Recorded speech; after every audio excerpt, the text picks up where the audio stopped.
Welcome back, everybody, to Song of the Week. You've got the two-man pick and roll. This may be the last time you get the LeBron K-Love for a little while. Dave's got some big life events on the horizon here pretty soon. Dave, my boy, what's popping? Dave B, my brother, yes. Big new addition to the household coming soon in the next few days, which is pretty wild. We were just talking pre-recording how surreal that is. But listen, never too busy to chop it up with my guy, because we've been talking anyway, and we figured we'd knock a quick one out here for the people. So it's wonderful to be here, my friend. Absolutely. Let's hop right into it, because I texted you about this. I think it was earlier this morning. This came up in a conversation I had with some friends yesterday. Jack Harlow has been making some waves on the internet the last week or so with this drop of this new album, Monica. And I have thoughts. I'm sure you have thoughts. I'll kick us off. I thought it was interesting how people kind of were criticizing and making fun of and making light of Jack Harlow for making this R&B album. And I guess I didn't know that Jack Harlow was no longer allowed to make like Black cultural music. Like I didn't know where that came from. And some of the memes were funny, right? Calling him Cream Latifah and whatever else. Like that stuff was funny, and he could lose some of the goofy outfits. Like I don't know why he's trying to look like 1990s Morris Chestnut on these interviews. But as far as the music goes, I didn't think the album was terrible. It's not a Music Soul Child R&B classic by any means, but there's a couple tracks on it that are fine. And he's made music that's leaned towards R&B since his first album came out in like 2020. So I was just confused on why all of a sudden people were upset that he made a full R&B album. So what were your thoughts about it? Yeah, I haven't spent enough time with this particular album to actually have an opinion, to be honest with you.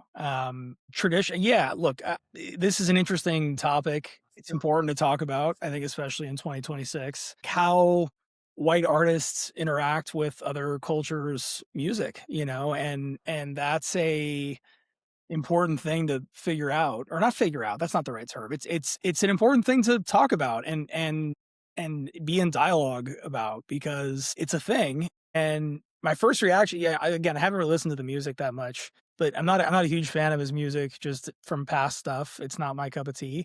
Not really because I felt like he was a white artist trying to put on, but because like in hearing his interview about this, that I think is like the most where the memes came from, where he said, well, my music has like gotten blacker. I've gotten blacker over time, when some other artists have, perceived to go the other way, more white or country music or whatever. My first reaction is like, it's not my thing to comment on, because it's not my culture that's being appropriated or potentially appropriated in this case. But then also the reality of like, I'm a white guy who loves hip hop and raps and, engages with the culture all the time. So like this impacts me whether I like to think about it or not. And I do actually like to think about it, because it's important to think about. And I've said this before on the channel, I think, when talking about Paul Wall and other Mac Miller, other white artists, hip hop artists, I think there's a space for white hip hop artists and fans in the culture. But like a lot of things with white people, we need to approach things that don't come from what we come from with respect. And that entails not playing at the culture. It's not putting on an act, in my opinion. And whether Jack Harlow is doing the right or wrong version of that is like, still think is not for me to say ultimately. And like, that's his journey to walk. And that's the Black community's, prerogative to respond how they respond. It's not my decision to make or my call to make. So do I think that the overall point that Jack Harlow and maybe, a couple other artists, white artists throughout hip hop's history, in my opinion, have made a more conscious effort to lean into the Black community and Black culture and the things that hip hop is based on? Yes. And are there other artists, especially in really contemporary times, that I think you can look at it like used hip hop or like played at the culture of hip hop to kind of break in? And then as soon as they found any modicum of success, they kind of fled back to a more traditionally white genre of music. That's also true, And so that's why I think it's an interesting and important thing to talk about without really having an opinion about the actual thing that's being discussed, but the overall point and how white people engage with hip hop and black music and black spaces is a very important conversation. And it's something that, we were talking before we started recording, like things are polarized and it's really difficult to talk about things honestly or, in a way that you can be vulnerable because you don't know how other people are going to react. Part of the reason we've gotten to that point is because largely white people are uncomfortable with and don't want to truly engage with other cultures in a way that makes us vulnerable. And our inability to do that, our unwillingness to recognize it and listen to the black community and other communities of color when they say, you're doing this the wrong way and this is offensive or this is not, you're not being true to the spirit of this community, fucking listen, and shut up and change our behavior like that. That's why I think the conversation is important. Whether or not Jack Harlow made an authentic hip hop or R&B album or not, that's really not for me to say. But yeah, I think it is an important thing for the hip hop community to focus on and talk about because there are millions of white hip hop fans in America and around the world and feel like we're a part of the community in our way. But it's also important to know the origins of this, the history of this, not just of hip hop, but of America, of our country, of the deeply racist and flawed place that we all come from and how that impacts the things that we love, like the art forms that we love. And any chance we get an opportunity to do that, we should dive into it and listen and help drive the conversation forward where appropriate. So that was a very long-winded answer, but that's my thought. Here's my issue with the whole discussion around him, though, and this is what bothers me. It feels like there's been a push to almost cancel him because he's taken this dive into this R&B lane. And I don't feel like that push has existed for the white artists that have done the opposite of what he did. Sure. And like, I'll use MGK as an example. And MGK is a guy who, in general, he's a Cleveland guy. I support him for the most part. I just went to his new restaurant fucking yesterday and had dinner there, and it was great. Shooters on the Water, which you've been to. He bought that place. Anyway, yeah. But like, so my issue is this: MGK, the first 10 years of his career, is a hip hop artist. He's dropping rap albums. He's making mixtapes. He is a straight up hip hop artist. He then switches over to like rock and country music. And I'm sure people criticized him for it. Like, I'm sure there were people in the community that were like, that's kind of shitty. Like, you used hip hop as your way in, and now you've totally switched over. But I mean, he's gotten rock music awards. I think he's gotten country music awards. And I don't remember there being a push like this that feels like he almost needs to be canceled that Jack Harlow is going through. Same thing with Post Malone. Like, I didn't like Post Malone when he was a hip hop artist, but then he switched over and started doing more country and rock. And again, I'm sure there was some backlash. I'm sure there were people that was like, this is shitty. But I don't remember there being a push to be like, we're now excommunicating this dude from the culture. And all of the stuff with Harlow this week, like, I saw a couple other podcasters and influencers, whatever you want to call them, like, almost make points to be like, this dude's out. Like, we're out on this dude. We're no longer messing with the music. And I guess I just missed the boat on, when did black culture decide that we weren't rocking with him anymore? Like, did he, because when he was at Churchill Downs with Drake and Drewski, seemed like he was in. Like, seemed like he was popping. I remember he was hanging out with D'Angelo Russell and a bunch of dudes when the Black Lives Matter movement was going on, and they were having protests down in Louisville, and he was a part of it. Seemed like he was in then. And so I just don't know why we made this switch, and I don't know why the switch has been so dramatic to the point of like, we need to excommunicate this dude. This dude has taken cultural appropriation to a level that we have now deemed unacceptable. And I don't understand that. And I don't want to be the black dude on the podcast defending the white dude that is culturally appropriating shit. But at the same time, I didn't understand it. I listened to the album. I didn't think it was that bad. And and I went back through the old albums, and I was like, he's had R&B music on every single one of these albums. So I don't understand why we decided to hate on this dude out of the blue when he came in as a guy that was appreciative of black music, appreciative of black culture. From what I remember, never mishandled it in a way that was egregious. And then all of a sudden he says, man, I want to dive deeper into this. Like, I really enjoy this type of music. And all of a sudden we're like, we're out. Now this dude's Cream Latifah. So I just don't understand that. That name does remain pretty funny. No, it's again, the memes are funny, but no, I again, the reaction to it, not my place. But the point I think is again, it's fair. It's like what is the right way to engage with the culture? Right? If it's not going back to traditionally white genres and you want to continue to explore, is there a right way to do it? Like I think there's that question, which is an ongoing and evolving question that everyone will have their own opinion on. What's too much? What's, the things you're talking about. And then there's also like, we talked about this too a little bit right before we started recording, but like another thing that just happened, or happened recently, not just, but, Timothy Chalamet's remarks about like opera and ballet. Um, and I read a little thing about that where, it kind of said like popular culture, especially in the age of internet, social media, everything that we have, when you have a pop figure or celebrity that is beloved and has seemingly done no wrong, and then they step in it, or they say something dumb or they say something they shouldn't have, it warrants backlash. And it does, right? If people say crazy stuff, and I would say what Chalamet said is pretty crazy stuff, and the Harlow stuff could definitely be interpreted, as being offensive and not, something that people are going to get down with.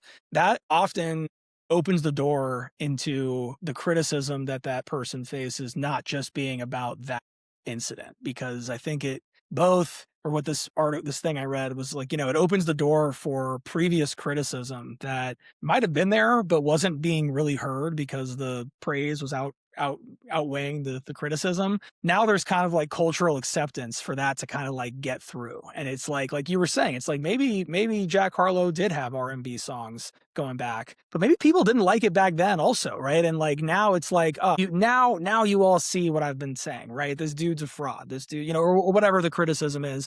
That moment allows for it to become like a referendum on the entire person, and not always not a referendum of like, let's weigh the good and the bad.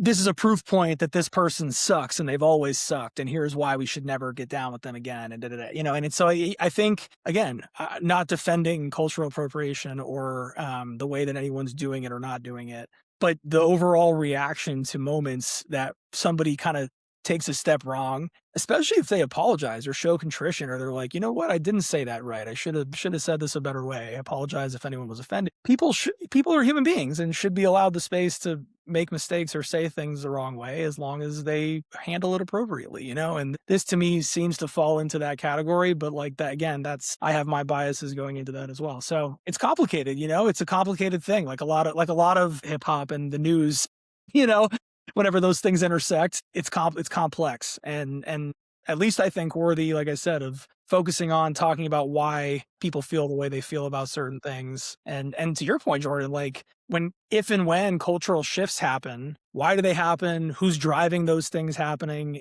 Are they really happening? Those are the questions we have to ask in today's day and age, because like if you don't, you'll just get carried along for the ride, Yeah, and again, I think it's just interesting to me, and I don't know if he's fallen out with these guys or they're just not as close to him on these projects. But again, when he was hanging out with Drewski and Drake, whatever music he made was awesome. He was a part of the culture. He was the one hanging out with Lou Williams at Magic City when Lou Williams got in trouble for being at a strip club when he was supposed to be in the bubble. He was stamped by the black community at one point in time, and he was given, we kind of talk about giving certain people that pass. He was given that pass, and again, maybe I missed something, but I didn't see where we made this transition where he lost that pass and then he was just no longer allowed to make black music. And so, yeah, I mean, that was just interesting. Like if he had put Music Soul Child on a couple of the features, would it be more appropriate of a R&B album? Yeah, and I just don't. It also, like, part of it kind of reminds me of the Venom. I used to work with this woman that said to me when Beyonce dropped the Cowboy Carter album, like she should stick to pop music and let the country artists do their thing in that lane. Like she said that to me verbatim. Like she said that with a straight face. She like genuinely felt that way. And it was like, Beyonce's from Texas. Like Right. she's from Houston, Texas. She grew up, like country music was a part of her culture growing up as well. Like, why isn't she allowed to make that type of music? I don't know what Jack Harlow's upbringing was like. I know he's from Louisville. But he seems like a dude that might have been around some hip hop when he was a kid, or probably heard some R&B. Like why is he not allowed to make an R&B album, especially after making 3 or 4 hip hop albums that featured guys like Bryson Tiller, featured vocals from Static Major, who was another Louisville R&B guy.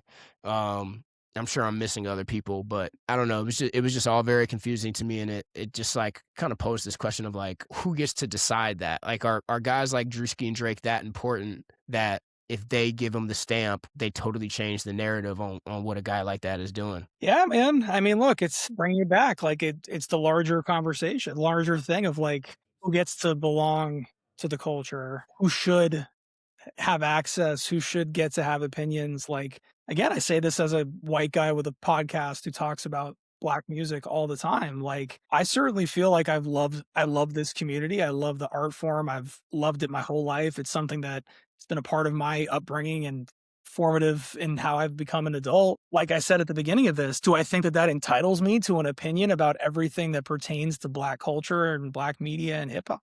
No, it doesn't. It shouldn't. But I do get to have an opinion because I'm a person who chooses to engage. I think, hopefully, chooses to engage with things the right way. But like you're right, that can be a sliding scale and that can be a very subjective thing. And it's like it's difficult. It's a complicated thing. Why is Timberlake allowed to make In Sync albums and then also make the 2020 Experience, which was probably the most popular album of you and I's senior year of college, which is Sure. all like soul, like the whole Tennessee Kids is soul black music. Well, there's another one. Justin Timberlake, he was a white artist who was a boy band artist who found the real success in his solo career came from getting blacker. If you were going to use the Jack Harlow, terminology, like he leaned into black music, black culture, working with other black artists, and that's where he saw success. Should he, was that appropriating culture, or was that him trying to explore? He's from Memphis. Is he exploring part of his musical heritage as well? It's really, really tricky, and I do think that, like again, we're referencing the overall systemic problems of our country that are historical in nature. When that question of like, why can Timberland do this, but Jack Harlow can't do that? I don't think it's that simple, because I do think that music, especially, but like every other industry in our country, comes from a deeply racist and exploitative system, and it still is. But it's saying like, well, this white person shouldn't or can't do this versus a person of color shouldn't do this. Folks aren't always operating, from an even playing field. And so I think that becomes like, it's like one can be viewed, I think, as like an artist exploring musical avenues, and one can be looked at as like an opportunist looking to cash in on something that isn't theirs. I think that's where some of the tension comes from, which is all valid. That I understand why the questions exist. I do 100%. Yeah. Anyway, I was curious what you thought. I Yeah. knew you probably hadn't heard the album because I know you don't really like Jack Harlow that much, just musically, like not Yeah. as a Yeah. person. I know his music isn't really your thing, but I was curious what you thought about that, and I thought it'd be interesting to bring it up. I appreciate it. No, like I said, man, I do think it's important. It's something we've talked, not this specifically, but this idea is something we've talked about on the channel before. And it's important to keep talking about, because I'm not going to get any less white of a person. And I'm not going to become not a fan and lover of hip hop. And so for me, it's something I always think about and try to be conscious of. And when it bubbles up to the past, just hip hop or just a podcast, but something that I think becomes a bigger cultural touch point that people can react to, it's important to talk about it and think about it and make sure that it's a part of what we're doing, as we move forward. So as always, my brother, I appreciate you. Sure. Before we do picks for song of the week, just curious, and I should have asked you about this earlier. Did you watch the Oscars at all, and did you have any thoughts? So I was an actor and a TV host for a long time, and I was deep in the game, and I have since fallen way out of the game, both because I'm not actively in it and because of the aforementioned life events that are coming up for me pretty soon. Been pretty busy and pretty occupied. So I did not watch the Oscars for the first time in a while. I did see, the clips and the highlights and obviously the winners lists and all that. And I have the only two movies I've seen. My wife and I were planning to see Sinners today, but we ended up not being able to. So I'm going to see Sinners next, but I have seen Marty Supreme and One Battle After Another. And so I'm not really in a great position to offer Oscar takes, but I enjoyed One Battle After Another a lot. That one was really good. Yeah, I thought it was a really good movie. You'll enjoy Sinners. I just got a text from my mom the other day. She finally watched it, loved it. Yeah, I loved it when I saw it. I was happy to see our boy Michael B get the Oscar. awesome. Well deserved, it sounds like. I haven't seen the movie yet, but everything I've heard that his performance was fantastic. He's an unbelievable actor and performer. Ryan Coogler's incredibly talented dude. Like, well deserved wins. Even not having seen the movie yet, I'm very happy for those guys. Super talented dudes. Yeah. In general, those were my only thoughts. I was happy to see those guys win. Yeah. I would have liked to see Sinners get Best Film, but One Battle After Another was a great movie, and I'm not Well, upset that that one did it also. it's also, I think it's, it's interesting or fitting for our conversation today because I think a lot of the criticism that Paul Thomas Anderson has gotten, I think kind of touches on some of the stuff we're talking about here, right? And kind of like what the movie's about, I think on some level, it's like in my opinion, it's like a pretty satirical movie, or it's a satire. And I think it can be like viewed as like his take, right, wrong, or whatever, but his opinion on like a white guy's place in the world today, with all of the crazy shit that's happening. Like, what is the right way to do it? What is the right way to be an ally, be supportive, be a part of the cause for good and equality in this hyper, polarized and political environment that we live in. So look, is it a perfect movie? Is it the best movie ever made? I don't think so, but I think it was a really good movie. I really enjoyed it, and I thought it provoked a lot of really important, interesting questions. So I also thought I was happy to see it win too, having not seen enough of the other movies to have another favorite yet. For sure. For sure. Yeah. All right. Song of the week picks. Oh man. I'll kick us off. Do it. So, sticking with the theme of Jack Harlow, I'm going to roll with some Jack Harlow for my song of the week. My song of the week is going to be Love is Dro, featuring Static Major and Bryson Tiller off of his debut album, That's What They All Say. I picked this song because it is another example of Harlow paying homage to R&B music, which he's been doing, in my opinion, since 2020, when he first started to kind of burst onto the scene. Almost a half decade now of Harlow showing love to some R&B music. And he did it in this song with two other Louisville R&B legends, with Static Major, rest in peace, and Bryson Tiller. Also, shouts out to my boy Jareed. He kind of sparked this conversation when I had dinner with him and his wife at his house the other day, and we were talking about some of Jack's best songs, and this is the one that he pulled. So, man, next time you're in the car with your girl or your significant other, put on "Love Is Dro" by Jack Harlow, featuring Static Major and Bryson Tiller. I think it's a good one. That's gonna be my song of the week. Something to throw on with your booth thing in the car. I love it. Amen. I'm taking it back, as I always do, for my song of the week. Nostalgic jams being the lane I've developed here on Song of the Week, I think. Going back to another album that I just always found myself going back to. I find that this album was really, really ahead of its time. And because of that, holds up. Like this album could come out, I think, like now, and would feel contemporary and great. The album is Walking on a Dream by the artist Empire of the Sun, and this song has some bangers on it. It has some really well-known songs, I would say, that were very popular when it came out in 2008. Wow, I thought it was I thought it was a little bit more recent than that, but that really makes me feel old. But when it came out when we were in high school, Jordan, 08, around that time, early college, there were a couple, Walking on a Dream, Half Mast, really big songs of theirs. Wiz Khalifa did a remix to one of their songs that was pretty popular in our neck of the woods in Northeast Ohio back in the day. They are a really interesting kind of like electronic duo, I guess I would call them, or like an electronic group. Like I said, the music is electronic heavy, but in a way that feels current and also funky and also layered and also kind of like magisterial, for lack of a better term. Like, it's really like grand and beautiful. Like there are moments and pockets of this entire album where your jaw almost hits the ground, because it's like, wow, that transition from a beat heavy thing into like a synth or into a string, it's like really, really jarring in a good way. They really nail it. But so there's a lot of songs that I could pick from this album, including the couple that I already mentioned, but I'm going to pick the song Country off the album Walking on a Dream. It's an instrumental track. There's no lyrics, no singing. But what I was just kind of alluding to about the beauty of it and the way that they're able to kind of layer and orchestrate music.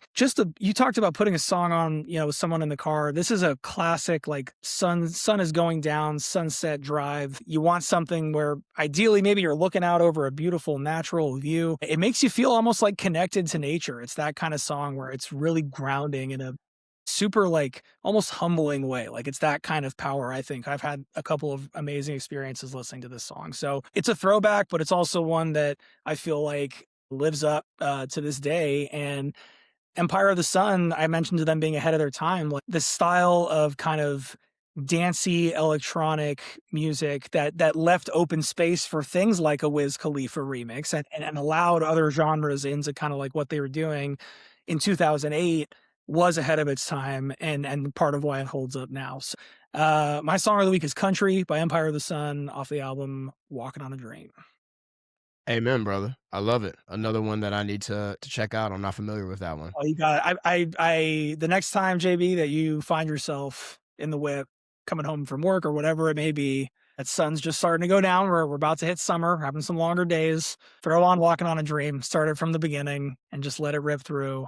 It's a classic, man. It's a great album. I love it. Do you have any other thoughts before we get out of here? Oh man, yeah, this is probably going to be my last appearance for a little bit. This is one of my favorite things in the whole world to do. The fact that we get to chop it up and do it as best friends with our boy Bill and everybody doing it together. It's the best. And I'm very, very grateful that we get to do it together. And so I will miss being off for a little bit. But I'm also very excited that when I come back, we'll have another member of the Good People family to welcome. Yeah, man, love you, love Bill, love and I guess the last thing I'm going to say, and this is going to sound cheesy, as we approach 10,000 subscribers on YouTube, please subscribe if you haven't already.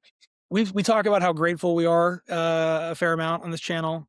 We really are. Anyone who takes the time, even if it's just to be like, wow, that was a stupid opinion, or like, I don't really agree with that dude. But just taking the time to listen to our stuff and engage with it if you have, and follow and support what we're doing.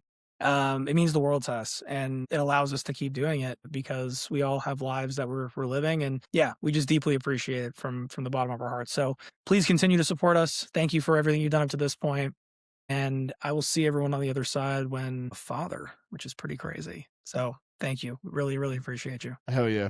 I don't have much to add to that, man, other than obviously super excited for you and the wife and the baby. And I can't wait to be Uncle Jody Breeze, man. Uncle Jody coming soon. Incoming, man. We're all very excited, my brother. Yeah, absolutely. Well, hey, good luck with all that. And to all the listeners, followers, subscribers, we appreciate you guys tuning in. This is Song of the Week. Until next time, we're gone.